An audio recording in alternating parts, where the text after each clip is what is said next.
জগৎ বিখ্যাত একজন আল্লাহওয়ালা ছিলেন, আল্লাহ ওলি ছিলেন, যার নাম হচ্ছে আবু আবদুল্লাহ আন্দলুসি রহমতুল্লাহ আলাইহি। ওই আবু আবদুল্লাহ আন্দলুসি রহমতুল্লাহ আলাইহি উনি ছিলেন হাফিজুল কোরআন, 30 পারা কোরআনের হাফেজ ছিলেন। এরপরে ওনার 30,000 হাদিস পর্যন্ত ওনার মুখস্থ ছিল, সনদ সহকারে। এত বড় আল্লাহওয়ালা ছিলেন যিনি 30,000 হাদিস পর্যন্ত তার মুখস্থ ছিল, এবং তাও আবার মুখস্থ, সেই মুখস্থ না, সনদ সহকারে। একজন আলেমকে যদি বলেন যে 40টা হাদিস বলেন সনদ ছাড়া, স্বাভাবিকভাবে বলতে পারবেন, কিন্তু এমন জগৎ বিখ্যাত আল্লাহ ওলি ছিলেন যার 30,000 হাদিস মুখস্থ ছিল, তাও আবার সনদ সহ। আর তার একজন ছাত্র ছিল যার নাম হলো শিবনুল নোমানি। তার 4,000 কিতাব ছিল মুখস্থ। সুবহানাল্লাহ, 4,000 কিতাব ছিল মুখস্থ।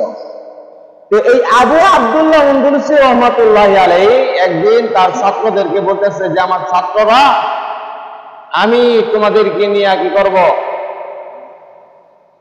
তোমাদেরকে নিয়ে আমি সফরে যাব, পিকনিকে যাব। অনেক সময় মানুষ ঘোরার জন্য যায় না, সফর করতে যায়। বিভিন্ন মানুষ বিভিন্ন জায়গাতে ঘুরতে যায়, জাফলং, মাধবকুণ্ড অথবা কক্সবাজার, সুন্দরবন, মানুষ পরিবেশ দেখতে যায়, যায় না? যায়। আল্লাহওয়ালা আবু আবদুল্লাহ আন্দলুসি রহমাতুল্লাহ আলাইহি ওনার ছাত্রদেরকে বলতেছে যে, আমি তোমাদেরকে নিয়ে সফর করতে যাব। আল্লাহ তাআলা কোরআনের মধ্যে বলেন, কুল সিরু ফিল আরদ, তোমরা জমিন সফর করো, তোমরা জমিন সফর করো, তাহলে আমার নিয়ামতগুলি তোমরা উপভোগ করতে পারবা। এই আবু আবদুল্লাহ আন্দলুসি রহমাতুল্লাহি আলাইহি যখন তার ছাত্রদেরকে বলেন, ও আমার ছাত্ররা, আমি তোমাদেরকে নিয়ে সফরে যাব। আবু আবদুল্লাহ আন্দলুসি রহমাতুল্লাহি আলাইহি যখন ওনার ছাত্রদেরকে নিয়ে কি করলেন, সফরে গেলেন। যাইতে যাইতে এমন একটা জায়গার মধ্যে গেলেন, যাওয়ার পরে নামাজের সময় হয়ে গেছে। ওই আবু আবদুল্লাহ আন্দলুসি রহমাতুল্লাহি আলাইহি তার ছাত্রদেরকে বলতেছে যে, যেহেতু নামাজের সময় হয়ে গেছে, তাহলে আমরা এই জায়গার মধ্যে বিরতি নেই, এই জায়গার মধ্যে আমরা নামাজ পড়ি। ওই নামাজ পড়ার জন্য যখন উনি এবং ওনার ছাত্ররা যখন চলে গেলেন উযু করার জন্য, উযু করার জন্য যখন গেলেন, যাওয়ার পরে দেখতেছে যে কিছু খ্রিস্টান মেয়ে আছে। ওই খ্রিস্টান মেয়েগুলি কূপ থেকে পানি উঠায়া তারা শুকরে গোসল করে গেছে। ওই আবু আবদুল্লাহ আন্দলুসি রহমাতুল্লাহ আলাইহি এবং তার ছাত্ররা বলতেছে, ঠিক আছে, যেহেতু তারা কূপ থেকে পানি উঠায়, যেহেতু তারা শুকরে গোসল করাইতেছে, তারা যখন চলে যাবে, চলে যাওয়ার পরে আমরা উযু করে আমরা নামাজটা পড়ব। ওই সমস্ত খ্রিস্টান মেয়েগুলি যখন কূপ থেকে পানি উঠায়া যখন তারা কি করল, শুকরে গোসল করা, যখন তারা চলে গেল, চলে যাওয়ার পরে ওই সমস্ত ছাত্রগুলি উযু করলো, উযু করিয়া নামাজের জন্য চলে গেল। কিন্তু ওই যে উস্তাদ ছিলেন, উস্তাদ তো আর আসে না, উস্তাদ তো আর উযু করে না। উস্তাদ যে জায়গার মধ্যে দাঁড়ায় আছে, সেই জায়গার মধ্যে দাঁড়ায় রয়েছে। আবু আবদুল্লাহ আন্দলুসি রহমাতুল্লাহি আলাইহি উনি আর উযু করে নাই, উনি যে জায়গার মধ্যে দাঁড়ায় আছেন সেই জায়গার মধ্যে দাঁড়ায় আছে। তখন তার ছাত্ররা বলতেছে, কি ব্যাপার, আমরা সকলে উযু করে আমরা চলে নামাজের জন্য চলে আসলাম, কিন্তু আমাদের উস্তাদ তো এখন আসতেছে না। এইভাবে নামাজ শেষ হয়ে গেল, কিন্তু উস্তাদ ওই জায়গার মধ্যে দাঁড়ায় আছে। ছাত্ররা বলতেছে, কি ব্যাপার, নামাজের সময় চলে যাইতেছে কিন্তু উস্তাদ তো আসতেছে না, নামাজ পড়তেছে না। 1 ওয়াক্ত চলে গেল, 2 ওয়াক্ত চলে গেল। ছাত্ররা বলতেছে, উস্তাদ আপনার কি হয়ে গেল, আপনি কেন এমন করতেছেন, আপনি কেন এই জায়গার মধ্যে দাঁড়ায় আছেন, আপনার 1 ওয়াক্ত নামাজ চলে গেল, 2 ওয়াক্ত নামাজ চলে গেল। এইভাবে যখন 1 রাত 1 দিন চলে গেল, ছাত্ররা বলতেছে উস্তাদ আপনার কি হয়ে গেল, আপনি কেন এই জায়গার মধ্যে দাঁড়িয়ে আছেন? শেষ পর্যন্ত উস্তাদ ডাক দিয়ে বলতেছে, ও আমার ছাত্ররা, এই জায়গার মধ্যে যখন খ্রিস্টান মেয়েগুলি যখন কূপ থেকে পানি উঠাইয়া যখন শুকরে গোসল করাইছিল, এই জায়গার মধ্যে একটা মেয়ে ছিল, অনেক সুন্দরী মেয়ে। ওই সুন্দরী মেয়েকে যতক্ষণ পর্যন্ত বিবাহ না করবো ততক্ষণ পর্যন্ত আমি এই জায়গা থেকে পরিবর্তন করব না। তখন ছাত্রদের মাথার মধ্যে পাহাড় ভেঙে পড়ছে। উস্তাদ কি বলে? এত বড় আল্লাহওয়ালা, যার 12,000 ছাত্র ছিলেন, আবু আব্দুল্লাহ উনদুলুসি রহমাতুল্লাহ আলাইহি। তখন ছাত্ররা বলতেছে, উস্তাদ কি বলে?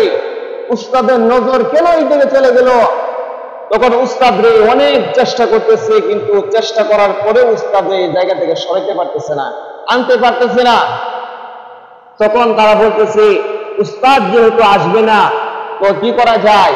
যাও, আমাদের সফর এতটুকু পর্যন্ত আমরা শেষ করে দিলাম, আমাদের সফর আর আমরা আর আগে বাড়বো না। তখন সমস্ত ছাত্ররা বলতেছে যে উস্তাদ চলেন আমাদের সাথে। উস্তাদ বলে, না, আমি যাব না, যতক্ষণ পর্যন্ত আমি এই মেয়েকে বিবাহ না করবো ততক্ষণ পর্যন্ত আমি এই জায়গা ত্যাগ করব। তখন সমস্ত ছাত্রগুলি চলে গেল। চলে যাওয়ার পরে প্রায় 1 বছর হয়ে গেল। 1 বছর হওয়ার পরে তার একজন ছাত্র ছিল, যার নাম ছিল শিবনুল নুমানি। ওই শিবনুল নুমানি তার ছাত্র গেলেন, বলতেছেন, আমার উস্তাদরে আমি 1 বছর আগে রেখে আসছিলাম, এখন আমার উস্তাদের কি অবস্থা? ওই শিবনুল নুমানি কি করলেন? তিনি সফর করা শুরু করলেন। এইভাবে হাঁটতে হাঁটতে চলে গেলেন ওই গ্রামের মধ্যে। যা বলতেছে যে তোমাদের গ্রামের মধ্যে আমার উস্তাদকে রেখে গেছিলাম, আমার উস্তাদ কেমন আছে? বলে, তোমার উস্তাদ তো খ্রিস্টান হয়ে গেছে। নাউজুবিল্লাহ, তোমার উস্তাদ কি হয়ে গেছে? খ্রিস্টান হয়ে গেছে। তখন শিবনুল নুমানি বলতেছে, এত বড় জগৎ বিখ্যাত আল্লাহওয়ালা, তিনি খ্রিস্টান হয়ে গেছেন। বলে, শুধু খ্রিস্টান হয়েছে তা না, শুধু খ্রিস্টান হয়েছে তা না, কারণ সে এখন খ্রিস্টান হওয়ার পরে সে শুকুরের আকালগিরি করে। তখন ওই শিবনুল নুমানি ডাকতে বলতেছে যে কিসের কারণে সে কি হয়েছে, খ্রিস্টান হয়েছে? তখন বলতেছে যে মেয়েকে বিবাহ করার জন্য বলছিল তোমাদের উস্তাদ, তার পিতা শর্ত দিয়েছিল। কি শর্ত দিয়েছিল? যদি আমার মেয়েকে কেউ বিবাহ করতে চায় তাহলে তাকে খ্রিস্টান হতে হবে। আমার মেয়েকে যদি কেউ বিবাহ করতে চায় তাহলে তাকে কি করতে হবে? খ্রিস্টান ধর্ম গ্রহণ করতে হবে। তখন তোমাদের উস্তাদ কি করলো? খ্রিস্টান হয়ে গেল। খ্রিস্টান হওয়ার পরে শুধু তাই না, খ্রিস্টান হওয়ার পরে সে সমস্ত শুকুর আছে, শুকুরের আকালগিরি করা শুরু করছে। ওই শিবনুল নুমানি কি করলেন? গেলেন, যাওয়ার পরে বলতেছে, আমাদের উস্তাদ এখন কোথায় আছে? বলে, তোমাদের উস্তাদ যাও, যা দেখো আকালগিরি করতেছে মাঠের মধ্যে।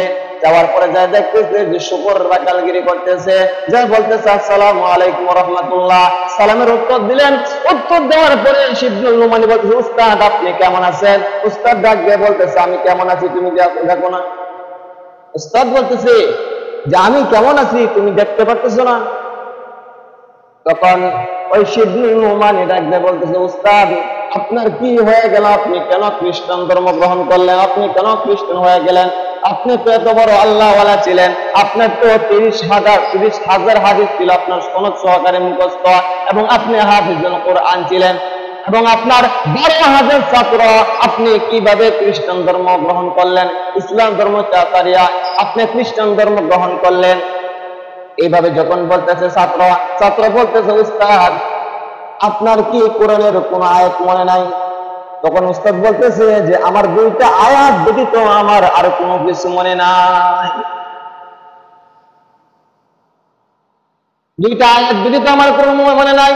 ওই 2টা আয়াত হলো, ওমাই ইউদ্লিলিল্লাহু ফামা লাহু মিন মুকরামিন ইন্নাল্লাহা ইয়াফআলু মা ইয়াশা।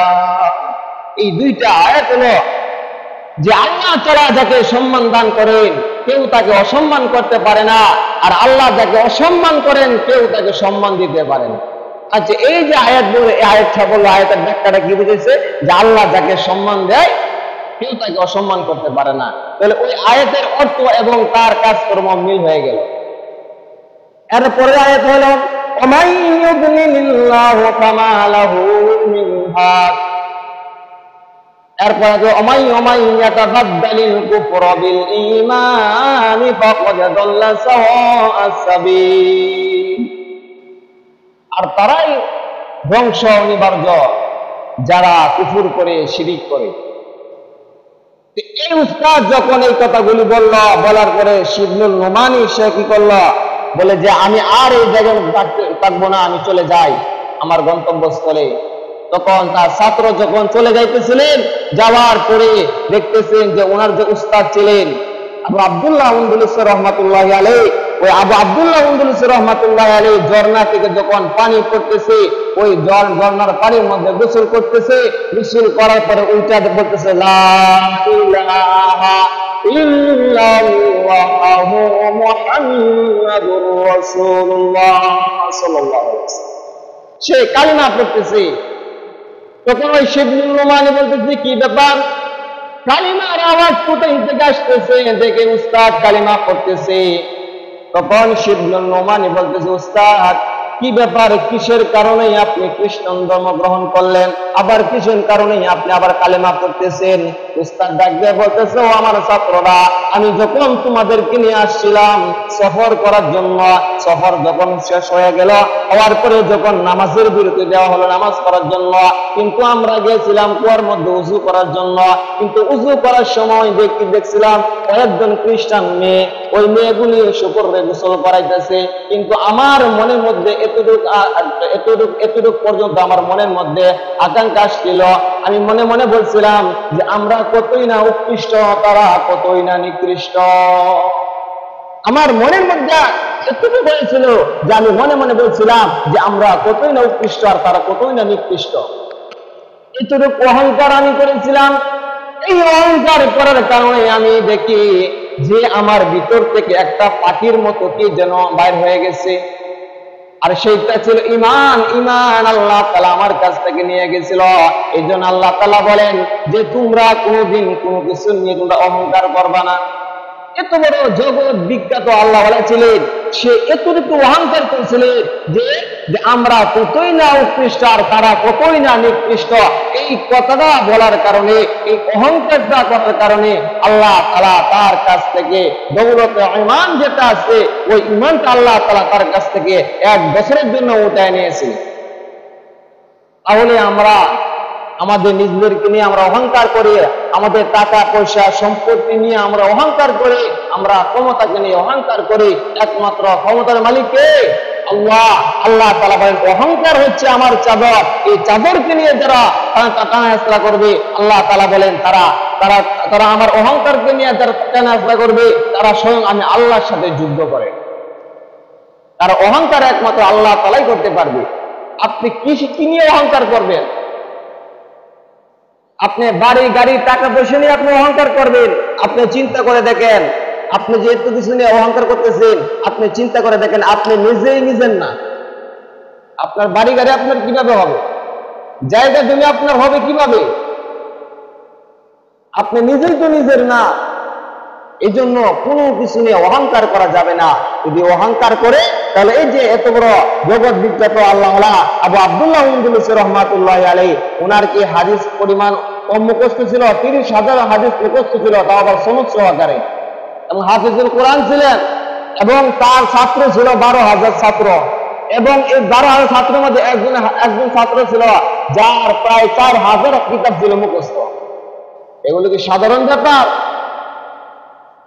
কিন্তু এতটুকু অহংকার করার কারণে আল্লাহ তাআলা তার কাছ থেকে দৌলতে ঈমান যেটা আছে সেটা আল্লাহ তাআলা উঠায় নিয়েছিলেন। এই জন্য আমরা অহংকার করতে পারবো না। অহংকার থেকে আমাদের দূরে থাকতে হবে। যে আল্লাহ তাআলা আমাদেরকে যা দিয়েছেন এই সমস্ত কিছু হচ্ছে আল্লাহর রহমত, আল্লাহর নিয়ামত। এই নিয়ামত রহমত গুলি আল্লাহ তাআলা দিয়েছেন আমাদেরকে উপভোগ করার জন্য। এগুলো আমাদেরকে উপভোগ করার জন্য আল্লাহ তাআলা দিয়েছেন, অহংকার করার জন্য আল্লাহ তাআলা দেয় নাই। আল্লাহ তাআলা বলেন যারা অহংকার করে অবশ্যই আজ না হয় কাল তাদের পতন হবে। পতন তাদের অনিবার্য। কিসের জন্য তারা অহংকার করেছে? কারণ আল্লাহ তাআলা সমস্ত কিছু সহ্য করে, কেউ যদি অহংকার করে সেটা আল্লাহ তাআলা বরদাস্ত করে। এই জন্য অহংকার থেকে আমাদেরকে বিরত থাকতে হবে। যা কিছু হবে আমার সমস্ত কিছু আল্লাহ তাআলার পক্ষ থেকে। আমি কি নিয়ে গর্ব করব, কি নিয়ে অহংকার করব? অহংকার করা যাবে না।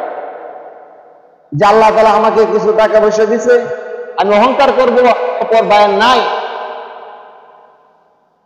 এরকম আমরা করব না। আল্লাহ তাআলা আমাদেরকে যে সমস্ত কথাগুলি বললাম, শুনলাম, আল্লাহ তাআলা আমাকে আপনার সকলকে আমল করার তৌফিক দান করুন। সকল বলে আমিন। ওয়া আখিরু দাওয়ানা আলহামদুলিল্লাহি রাব্বিল আলামিন ওয়া মা আলাইনা ইল্লাল বালাগ।